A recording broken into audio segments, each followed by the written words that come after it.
Hello, this is Haji Yussuf with Minnesota Wired. I'm here today with Hassanin. He is one of community leaders from here in Minneapolis, and also he's more than that. He's been very much involved in the issue of the opioid crisis that is happening here in the city of Minneapolis. And I have the chance today to just sit with him and talk to him and really get to know and ask questions about this opioid crisis, this drug overdose crisis, why we're losing so many youth, what is the history of this, where did this come from, and where are we headed in the future. Together! We are together! We are together! So Hassanin is my brother, but not only that, but we go way back. Not only that, I have known him to be part of this Minneapolis community for almost 20 years. I'm very much involved, local businessman and also a community upfront activist.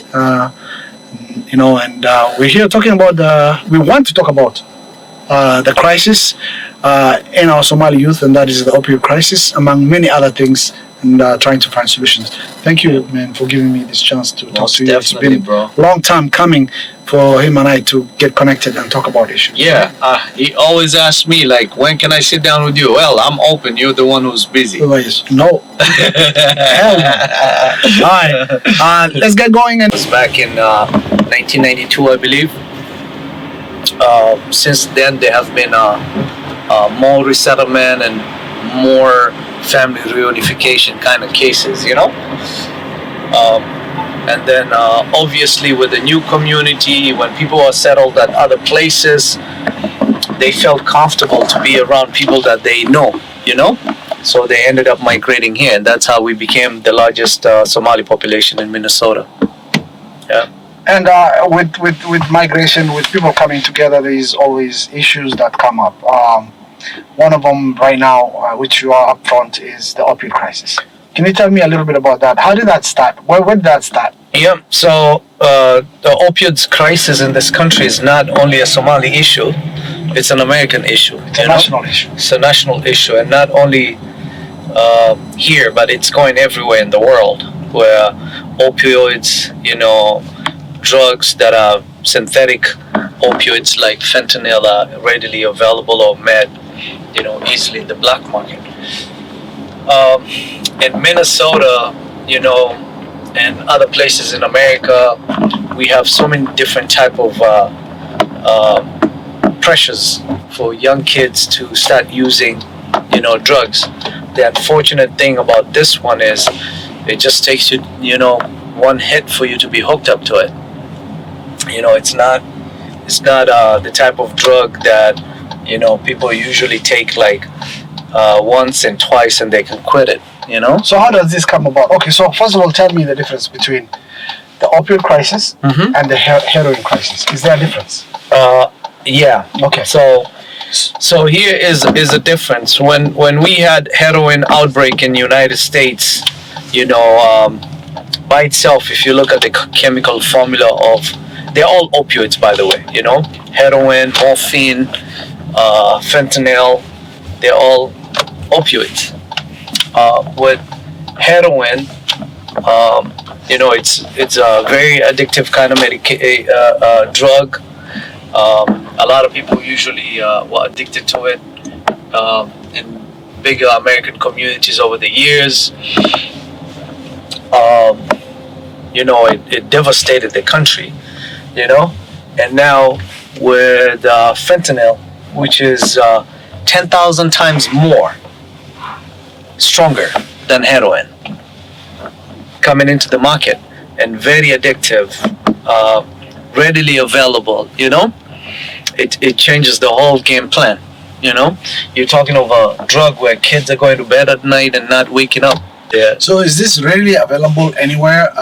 Is it from the streets? Is it from the pharmacy? Is it from the hospital? Yeah, so the drug of choice, the perks that they use, the Percocet, is something that is a controlled drug, but there's a lot of places that people steal from, patients that have been prescribed over the years, that they sell it on the market. And then you have drugs that are made illegally, like fentanyl, which are very toxic. People don't even know what kind of dosage they put in a pill, you know. So they just take it, they feel the high, and pray to God that they don't die, you know.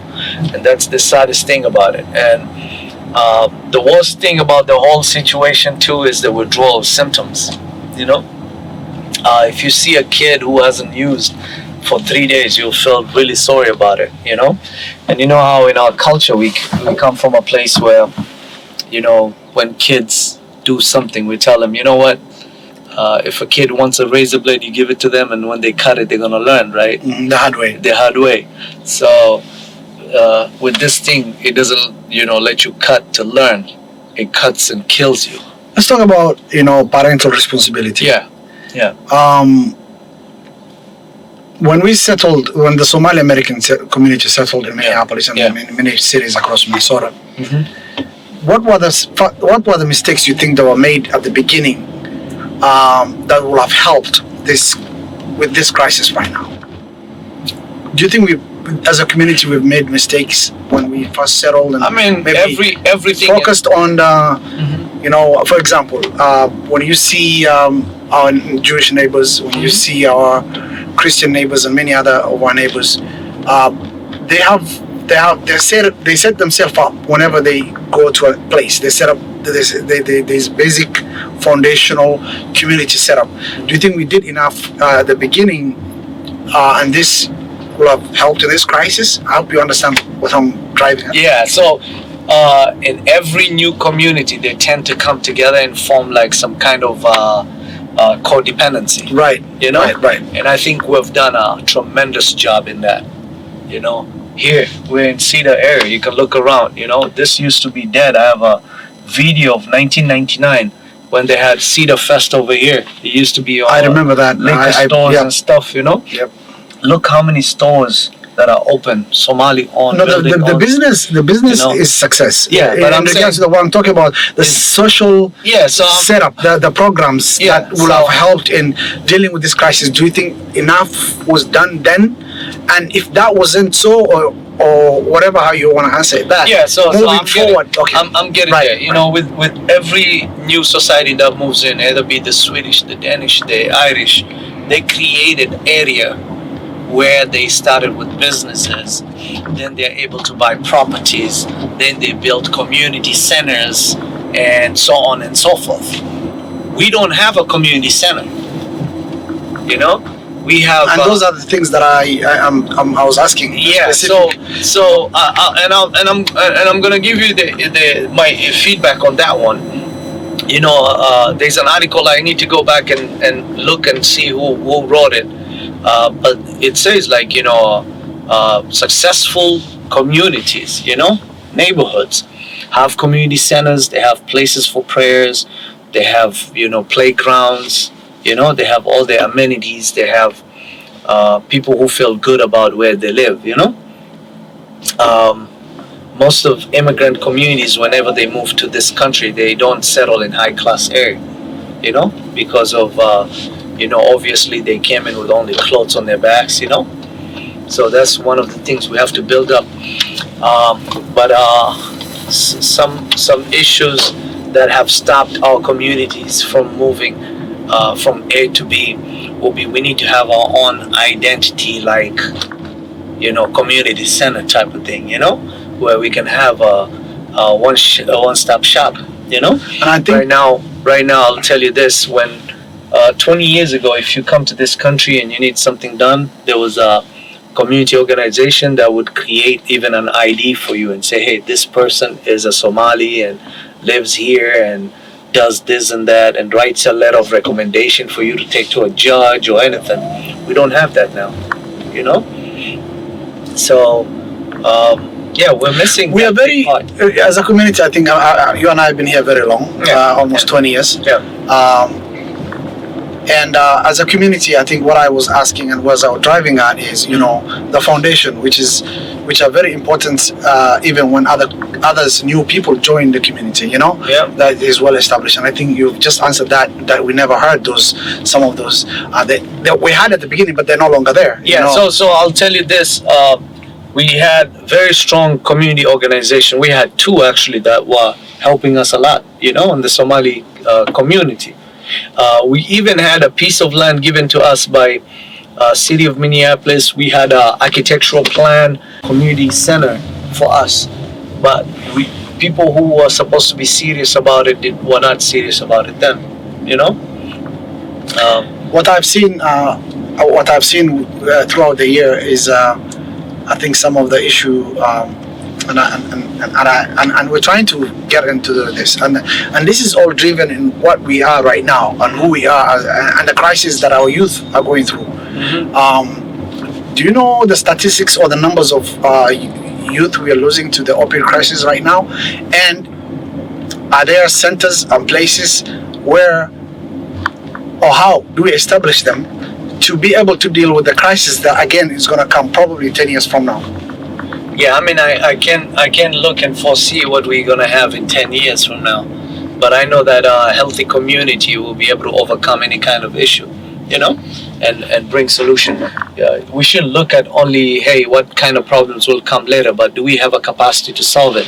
Is what we're looking at. Right now we do have. I would say this from my opinion, we do have the capacity to treat our youth. I've never had any problem with taking teens to treatment area. Matter of fact, today I just picked up one back from treatment. She was done with a treatment for the past couple weeks, inpatient. We're trying to educate our parents, and we have a lot of organization right now doing a lot of outreach out there. We have the only black-owned treatment center where they prescribe medication, right? And it's owned by a Somali guy, So capacity-wise, we are there. Community-wise, we need to educate, mothers especially, to recognize addiction, number one. And that's what I wanted to jump into. So addiction number one. What are the solutions? So we see parents is a solution, community organization is a solution, leadership is a solution, mental health practitioners or people that are is a solution. Absolutely. So how do we combine this?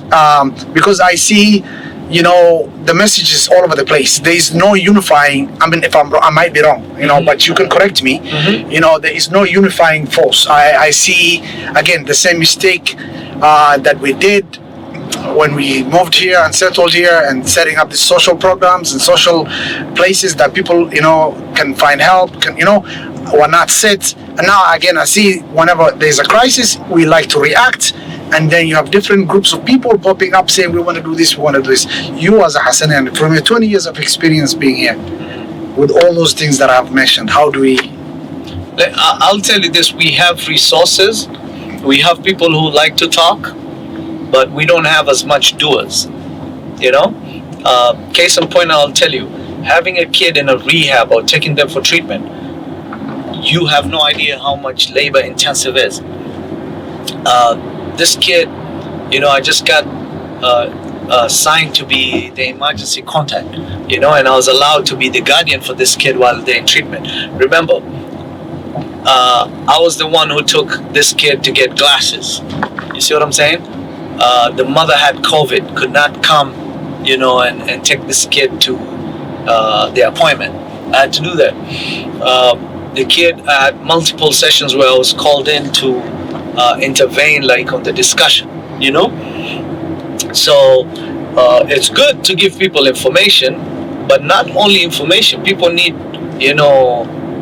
help. Like they need somebody to drive there, pick them and their kids. You've seen that kid overdose in my car one time, with the mother inside the car. You need people who will say, listen, not only are we going to call and set up an appointment, I'm going to come pick you and take you there. Because obviously you're not going to be able to sign those release of information for somebody who's younger than 18, So you have to do things radically, with radical love, you got to put some skin to it, not only information wise. What is information and brochures going to do to a parent if they're not able to get hold of their kid and drive or get transportation to where they're supposed to go in, So the solution for this crisis, you think, lays in parental, community leaders, elected leaders? Do they have a role in this? Absolutely. And what role can they play? So I can break it down like what I would love to see. Parents, I would say I want them to be informative about what is going on. And they need to stop hiding. Okay, you cannot hide drug abuse of your kid because the kid is going to die. This is not like alcohol where you're hiding the smell. For those who don't know, it's called Abkharis, in the Somali community. Yeah, it's shameful. Yeah, but go ahead. And when I say it's shameful for parents, or but we'll talk about that another time. And I'm not saying like go out and put them on your social media talking about them. No. What I'm saying is you need to sit down with your child and say, son or daughter, I am concerned about what you're doing. I'm here as your parent and I want to help you, and I want you to tell me what is it that you're using, and we are going to work this thing out together. That type of conversation is needed, for the parents. Now, for community leaders. For the community leaders is you should not be always pointing fingers at parents. This disease, it's a very addictive disease, and it comes from different underlying issues. Most of the families. You think it's trauma? That's where I'm getting. Most of our families came here, as single mothers. While the mothers were away, some of these kids were abused at home. I've had cases where family members abused, and the mother didn't know until they sat inside this car, and the kids told their mothers about it. So it's very sad. There's some things in the community that people don't talk about. They think that this person is gonna get older and get over it. And guess what? That thing is hurtful to them. Maybe they need to, they want to feel. They look for an outlet. Yes, they want to feel like, better by using drugs. So we talked about community leaders. We talked about now on politics, putting resources in. Like I'd say this: the senator of my district in Brooklyn Park was the one who put the opioids bill, where this opioids company are going to put they're going to be taxed, and the money is going to be put in a pot for about 20 million a year that needs to go to organizations. I think we need to be more organized in how to get that money so we can get the treatment we need for our people, And so we don't repeat the mistakes of 20 years ago. We need to set up right now. Oh, yeah. Everything, I'll tell you this, man. I always tell people hey, if you're not on the table, you're on the menu. That's true. Religious leaders and mosques. Mm-hmm. And I'm gonna go deep on this one. Yeah. I've said, we've lived here for about 20 years. Yeah. We've seen a lot. Yeah. What have seen mostly is the Lutheran Social Service, for example. Okay. Which disclaimer I used to work for. Right, you did. You did used to work. Yeah. So when I lived in St. Cloud, I used to have my office right next to Lutheran Social Service. Yep. Mohammed Yussuf. Mohammed Yussuf and many other people that worked there. A lot of people actually made a career out of that place. I had an office there, and what I used to see is that even in the community settings, or even in their church, what they have is a church. At the back is a basketball court. Upstairs somewhere there is a computer room, right? And that's the role of faith or religion that can play in molding our youth. So with religious leader, do you think they've done the right call, done the right thing in heading our youth in the right direction? The successes? If not, do you think they can do better, and how can they do better? Is it lack of education? Maybe they don't understand. Why do we just gotta build mosques only? Why can't we not build basketball, after school programs, Sunday lunches, all these things that other faiths are doing Why are we not doing the same? Okay, so good question. You know, I sat on the, I was a chair actually of my local masjid, you know, and I know about masjids and how they function very well. I've been participating in many masjids donations, alhamdulillah. You know, I've supported many masjids in different ways, right? Here is what I'll tell you, okay? Drive around Minneapolis and St. Paul. Look at all the old churches that were here in the city. What do you notice about them? The old churches all around Twin Cities. I'm talking about in the old cities. Right. Go look at the churches. See how they're built. Tell me, what do you notice? It's a huge parking lot. Not true. So it's a smaller space. Yes. You know, they're not very big. Yes. But they're also built underground. There's a lot of space going down. Yes. You know. Yes. The architecture is different. It's smaller on the outside, but some of them do have big, huge parking lots, though. To be honest with you. No, So a couple of them- those were expanded later on. Right. Okay. Yeah, but all the old churches that were built, okay? All the old churches that were built inside neighborhoods with no space of sports or anything on it. So we are a growing community, remember that. You know? We don't have like a mega church kind of money, you know? So us people expecting us to have like an all-inclusive, you know, mosque is kind of challenging, especially we live, you know, in a very Islamophobic society. I'm sorry to tell you that there is no masjid that has ever been. No, I understand. Yeah, I've been there's part no- of that fight in St. Cloud where I've there's seen no masjid that has come and said we want to build something that they haven't had somebody Some who just- resistance. somebody who comes in and says something, you know, parking lot is too small, or you know, you're gonna make the street busy. they're busy, You're or gonna make the traffic, neighborhood or- very busy. Yeah, or who are I've these heard that. people? You know what I mean? So you gotta understand. I am you know, trying. What I'm trying. Yes, we are We're growing. growing as a community. That's number one. Number two, listen. Not only a society. So what are we lacking as a community? What is this community lacking? Is it education, understanding what this crisis is for the parents? If we for can- the, you know, do they know what is going on? I mean, I know they read a lot of news. I know they read a lot of reports.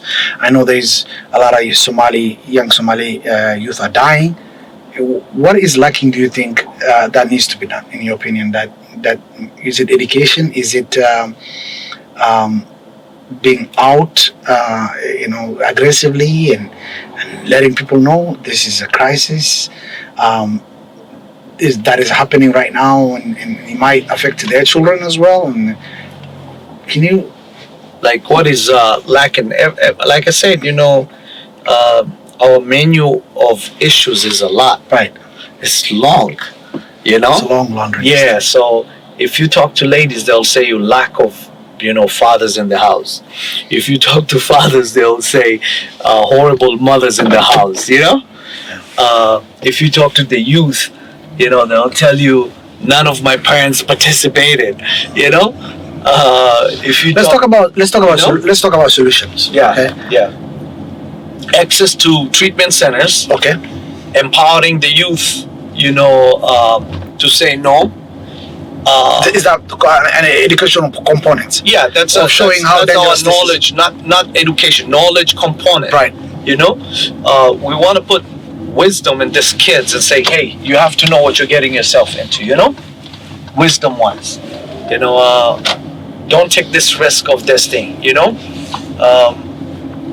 there are things in your life that you want to try, and you know that you can move on with your life after that. You know. This thing does not let you move on. So on the cases of opioid crisis in the Somali American youth, is there more incarcerations? Are there more people put in jail?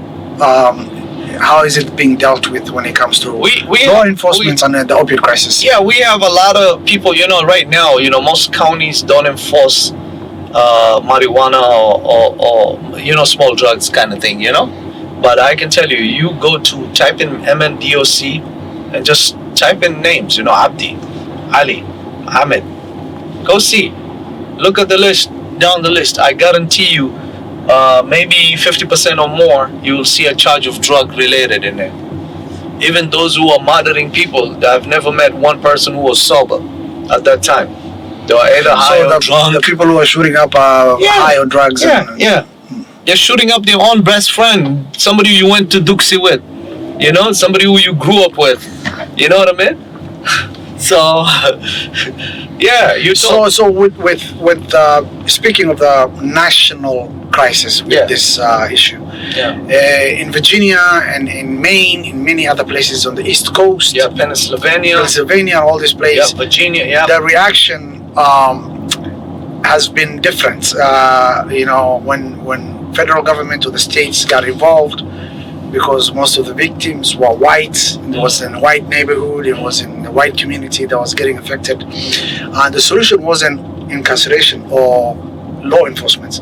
The solution was investments in finding research and medication, investments in treatment centers, investments in help, you know, mental practitioners and mental health program in place to deal with that crisis.